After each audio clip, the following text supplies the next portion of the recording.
baptême d'eau qui ouvre le ciel. On sait qu'à la Pentecôte, Pierre a prêché l'évangile et les gens à qui il parlait ont été vraiment touchés dans leur cœur et ils ont posé la question, mais qu'est-ce qu'on va faire? Alors Pierre leur a dit, il faut que vous vous repentiez, que chacun de vous soit baptisé au nom de Jésus-Christ pour le pardon de vos péchés et vous recevrez le don du Saint-Esprit. Lorsqu'une personne se repent de ses péchés et désire accomplir la volonté de Dieu. Donc on veut faire la volonté de Dieu et le baptême d'eau, c'est comme un symbole en fait du mariage entre le fiancé et la fiancée. On sait qu'aujourd'hui, il y a des millions de couples qui vivent ensemble sans être mariés, et parce que le mariage, ça leur fait peur. C'est un engagement, pourtant ils disent s'aimer, etc., mais ils savent quand même au fond d'eux que s'ils étaient mariés, ça apporterait quand même, ça scellerait leur alliance. Ça les amènerait dans un engagement fort qu'on ne pourrait pas détacher facilement. Et des fois, il y a de la même façon des milliers ou peut-être des millions de chrétiens qui sont nés de nouveau, qui vont dans des églises, etc., mais qui ne sont pas baptisés d'eau parce que quelque part, ils ont un peu peur de s'engager totalement pour le Seigneur. Et ce baptême d'eau, c'est vraiment un engagement profond de vivre pour le Seigneur. Donc tout comme le mariage, c'est le signe spirituel et naturel de l'alliance avec la personne avec qui on se marie, alliance de fidélité, d'amour, d'engagement. Le baptême, c'est également un signe spirituel, mais également naturel, de l'alliance de fidélité, d'amour et d'engagement envers le Seigneur. Et le baptême d'eau, c'est aussi une immersion dans la vie de Jésus. C'est vrai qu'on est de nouveau, on sait que l'Esprit de Dieu vient habiter en nous, on peut voir ça dans l'évangile de Jean. Maintenant, lorsqu'un enfant de Dieu entend pour la première fois l'idée du baptême d'eau, ou entend parler de baptême d'eau par immersion, plongé dans l'eau, il y a quelque chose dans son cœur qui dit que c'est la bonne chose à faire. Je ne sais pas si ça vous est déjà arrivé, si vous êtes baptisé d'eau, mais quand vous avez entendu parler de ça, que vous êtes venu au Seigneur, il y a quelque chose dans votre cœur qui vous a dit, mais je sens que c'est ça qu'il faut faire. Et ça, c'est spirituel. Des fois, on ne sait pas expliquer pourquoi, mais il y a l'Esprit de Dieu en nous qui nous pousse dans cette identification avec Jésus-Christ. Et ce baptême d'eau, c'est une immersion dans la vie de Jésus, c'est comme une porte d'entrée vers une vie nouvelle. On sait que quand on est de nouveau, on devient une nouvelle créature, mais quand on se fait baptiser d'eau, c'est comme si quand même on entrait dans une vie nouvelle. Alors il y a plusieurs expériences, elles sont diverses les uns les autres. Moi, mon expérience de baptême d'eau, j'étais quand même assez jeune, mais c'est vrai qu'à partir du moment où je me suis fait baptiser d'eau, j'avais l'impression d'être encore plus ami de Jésus. Il s'est passé quelque chose. L'engagement était plus profond.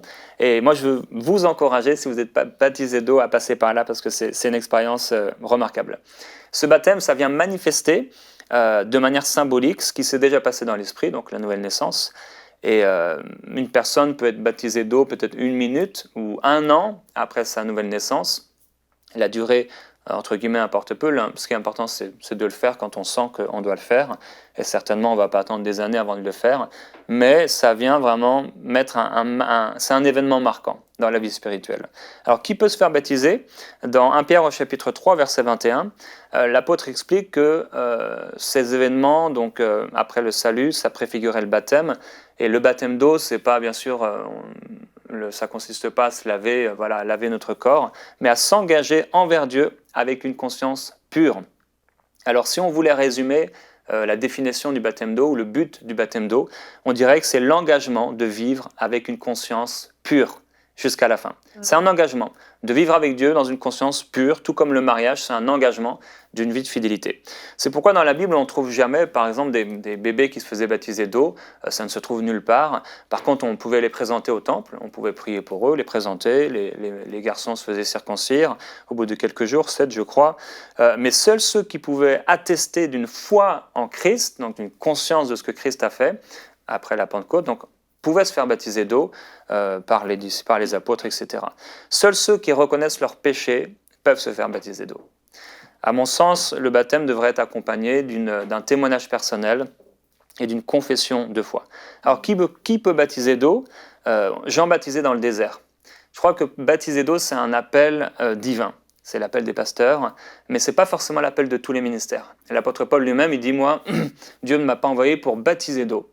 Donc on pourrait en parler, mais moi j'ai trouvé par exemple dans la Bible au moins 13 raisons, pour lesquelles selon la Bible, tout le monde ne peut pas baptiser d'eau. Bon, ce sera peut-être le sujet d'une autre pensée.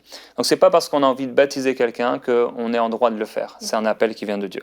Pour terminer, le baptême ouvre le ciel. La Bible dit que quand Jésus a été baptisé, il s'est mis à prier, il était encore dans l'eau.